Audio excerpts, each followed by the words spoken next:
Health news మీకోసం.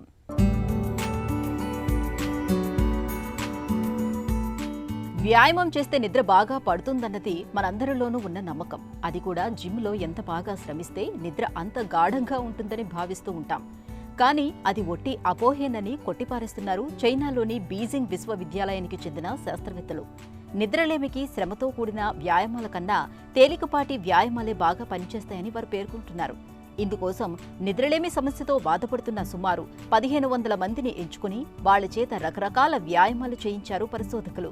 3 నెలల తర్వాత పరిశీలించినప్పుడు మిగతా అన్ని వ్యాయామాల కన్నా యోగానే నిద్రలేమికి బాగా ఉపయోగపడుతుందని తేల్చారు.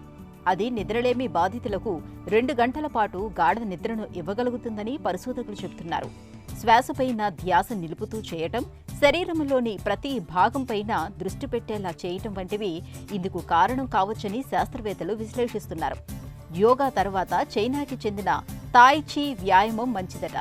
ఇది కనీసం 52 నిమిషాల పాటు గాఢ నిద్రకు హామీ ఇస్తుందని పరిశోధకులు తెలిపారు.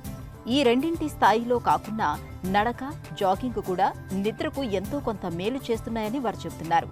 కఠినమైన శ్రమతో కూడుకున్న వ్యాయామం శరీరాన్ని అలసిపోయేటట్టు చేస్తుంది తప్ప గాఢ నిద్రను ఇవ్వలేదని పరిశోధకులు పేర్కొంటున్నారు.